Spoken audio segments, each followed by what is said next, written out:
పెళ్ళైనా పండగైనా వేడుక ఏదైనా పట్టుచీరల ప్రత్యేక వేదిక వారాహి సిల్క్స్.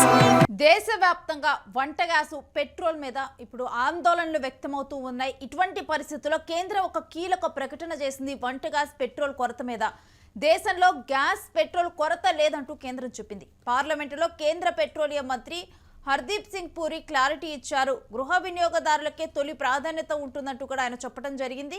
రోజుకు 50 లక్షల సిలిండర్లు సరఫరా చేస్తున్నామంటూ కేంద్రం నుంచి ఒక క్లారిటీ వచ్చింది. గ్యాస్ బ్లాక్ చేస్తే కఠిన చర్యలు తప్పవంటూ కూడా మంత్రి హర్దీప్ సింగ్ పూరి పేర్కొన్నారు. ఈ సందర్భంగా హర్ముజ్ జలసంధిలోని 28 భారత నౌకలు సేఫ్గా ఉన్నాయంటూ కేంద్రం చెప్పింది. గ్యాస్ సంక్షోభాన్ని నివారించడంలో రాష్ట్రాలే కీలకంగా వ్యవహరించాలి అని కూడా తెలపడం జరిగింది. బ్లాక్ మార్కెట్ను రాష్ట్రాలే నిరోధించాలంటూ కూడా కేంద్రం పేర్కొనడం జరిగింది. బ్లాక్ మార్కెట్ ఏర్పాటు చేయకుండా కూడా కేంద్రం పలు రకాలుగా కూడా చర్యలు తీసుకుంటూ ఉంది. కానీ వీటన్నిటిని కూడా సరిగ్గా కూడా అమలుపరిచి అధికారులందరినీ కూడా ఎక్కడికక్కడ సమన్వయపరిచి ఎక్కడికక్కడ తనిఖీలు నిర్వహించి గ్యాస్ కానీ ఇవన్నీ కూడా బ్లాక్లో ఉంచకుండా కూడా చూడాల్సిన బాధ్యత రాష్ట్రాలకు ఉంటుంది. అందుకని చెప్పి కూడా రాష్ట్రాలదే ఈ బ్లాక్ మార్కెట్ లేకుండా చూడాల్సిన బాధ్యత అంటూ కూడా ఇక్కడ పేర్కొనటం చూడొచ్చు మనం. Non-Hormuz sourcing has risen to approximately 70% of crude imports, up from 55% before the conflict began.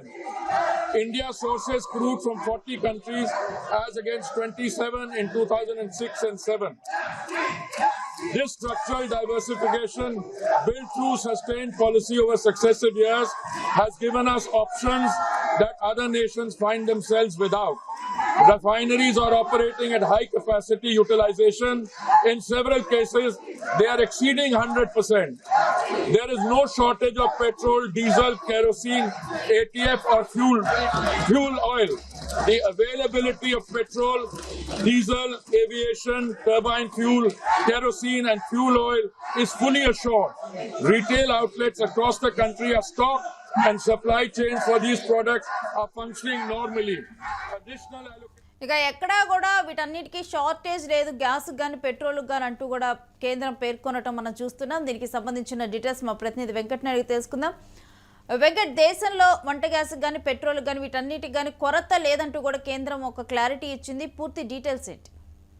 Renu, అంటే ఎప్పుడైతే యుద్ధం మొదలైందో గత 12 రోజుల నుంచి కూడా చమురు నిల్వలకు సంబంధించి కానీ గ్యాస్ నిల్వలకు సంబంధించి కానీ ఒక రకమైనటువంటి ఆందోళన నెలకొన్నటువంటి పరిస్థితి మనం చూస్తూనే ఉన్నాం. ముఖ్యంగా అంటే దేశంలో ఎల్పిజి సిలిండర్లు కానీ లేదంటే ఇటు కమర్షియల్ గ్యాస్ సిలిండర్లకు సంబంధించి కానీ ఒక రకమైనటువంటి భయం అనేది జనాల్లో పెరిగిపోయింది. అంటే ఈ హార్మజ్ జలసంధి నుంచి దాదాపు 85% మనకు గ్యాస్ రవాణా అనేది జరుగుతూ ఉంది. కానీ అక్కడ ఉన్నటువంటి నెలకొన్నటువంటి పరిస్థితులు కానీ లేదా ఇరాన్ చేస్తున్నటువంటి దాడులు కానీ అదేవిధంగా అటు అమెరికన్ బలగాలు అనుసరిస్తున్నటువంటి వైఖరి కానీ ఇవన్నీ కూడా భారత్ పైన ఆందోళన పెంచడం జరిగింది. ఈ నేపథ్యంలోనే కేంద్ర ప్రభుత్వం కూడా ఎప్పటికప్పుడు చర్యలు తీసుకుంటూ వస్తుంది. అంటే దేశంలో ఉన్నటువంటి అవసరాలకు సంబంధించి అదే ముఖ్యంగా గృహ అవసరాలకు అదేవిధంగా ఎరువుల కంపెనీలకు సంబంధించి కూడా కేంద్ర ప్రభుత్వం ఎప్పటికప్పుడు జాగ్రత్తలు తీసుకుంటూ వస్తుంది. దీనికి సంబంధించి విపక్షాలు కూడా పెద్ద ఎత్తున ఆరోపణలు చేస్తున్నటువంటి పరిస్థితి కూడా మనం చూస్తూనే ఉన్నాం. ఇంకా రాష్ట్రాల్లో కూడా మనం ఈ రోజు ఉదయం కూడా మాట్లాడుకున్నాం. కర్ణాటక మంత్రి మునియప్ప కూడా ఒకరోజు ఉపవాసం ఉండాలంటూ లాల్ బహదూర్ శాస్త్రి చెప్పినటువంటి ఒక సూత్రాన్ని చెప్తూ కొంత హడావుడి కూడా చేయడం జరిగింది. అయితే ఇప్పుడు తాజాగా వంట గ్యాస్ సంబంధించి కేంద్రం కీలక ప్రకటన చేసింది. ప్రతిరోజు కూడా 50 లక్షల సిలిండర్లను సరఫరా చేస్తున్నాము. హార్మోజ్ జలసంధి నుంచి అధిక శాతం దిగుమతి అవుతోంది. హార్మోజ్ జలసంధిలో మొత్తం కూడా 28 భారత నౌకలు సురక్షితంగా ఉన్నాయి. గ్యాస్ సంక్షోభాన్ని నివారించడంలో రాష్ట్రాలదే కీలక పాత్ర అంటూ కూడా ప్రకటన చేయడం జరిగింది. అదేవిధంగా బ్లాక్ మార్కెట్ ను రాష్ట్రాలే నిరోధించాలంటూ కూడా ప్రకటించడం జరిగింది. అయితే ఇప్పుడున్నటువంటి సమాచారం ప్రకారం చూస్తే అయితే గ్యాస్ కొరత ఉందా లేదా అనేదంటే మాత్రం ఎటువంటి క్లారిటీ ఇంకా రానటువంటి పరిస్థితి ఉంది. ఎందుకంటే ఇప్పుడు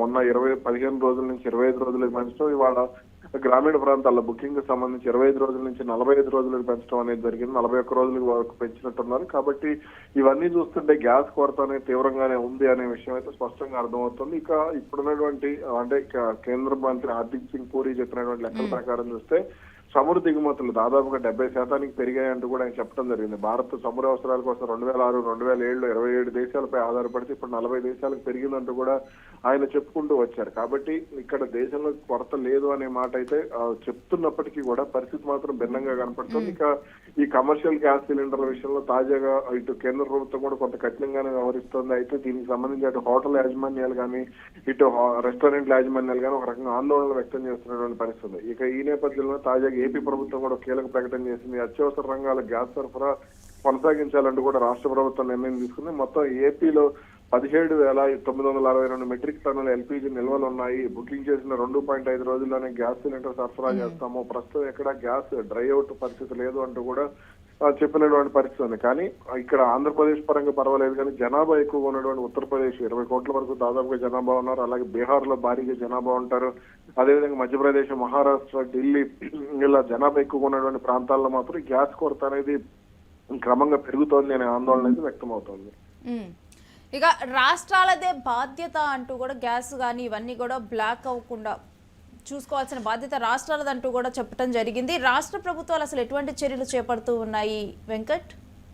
అయితే దీనికి సంబంధించి రాష్ట్రాలు కొంత కఠినంగానే వ్యవహరిస్తున్నాయి. ఎందుకు అనంటే బ్లాక్ మార్కెట్ అనేది ఏజెన్సీలు అదేవిధంగా కొంతమంది వ్యాపారులు కూడా కొంత అతి చేసేటువంటి అవకాశం ఉంది. అంటే మన గతంలో ఉల్లిపాయలు చూసాం. ఉల్లిపాయల ధరలు పెరిగినప్పుడు, టమాటాల ధరలు పెరిగినప్పుడు నిల్వ చేయటం, పచ్చి టమాటాలు కూడా నిల్వ చేయటం, అదేవిధంగా ఇక అదే బంగాళదుంపలకు సంబంధించి కానీ లేదంటే ఉల్లిపాయలకు సంబంధించి కూడా కొంత బ్లాక్ మార్కెట్ లో నిల్వ చేసినటువంటి పరిస్థితి ఉంది. కాబట్టి దీనికి సంబంధించి అటు కేంద్ర ప్రభుత్వం కూడా కొంత కఠినంగానే వ్యవహరిస్తుంది. అలాగే ఇప్పుడు ఎసెన్షియల్ సర్వీస్ యాక్ట్ ఉంది, దీనికి సంబంధించి ఒక ఎస్మాను కూడా ప్రవేశపెట్టాం. ఎస్మా చట్టాన్ని కూడా ప్రయోగించడం జరుగుతుంది. కాబట్టి దీనికి సంబంధించి బ్లాక్ మార్కెట్ లో ఉన్న వాళ్ళు కూడా కొంత ఆలోచించుకోవాల్సినటువంటి అవసరం ఉంది. ఎందుకంటే గ్యాస్ అనేది ఇప్పుడు గ్రామీణ ప్రాంతాల్లో ఏదైనా పొలాలు పెట్టి పొయ్యి పెట్టుకుని వండుకునే పరిస్థితి ఉంది, కానీ పట్టణ ప్రాంతాల్లో అటువంటి వాతావరణం ఉండదు. కాబట్టి దీనికి సంబంధించి కొంత అటు వాళ్ళు కూడా మానవతా కోణంలోనే ఆలోచించాల్సిన అవసరం ఉంది. ఎందుకంటే ఇంట్లో చిన్నపిల్లలు కానీ, వృద్ధులు కానీ, లేదా అనారోగ్య సమస్యలతో బాధపడే వాళ్ళు కానీ ఇలా చాలా మంది ఉంటూ ఉంటారు. కాబట్టి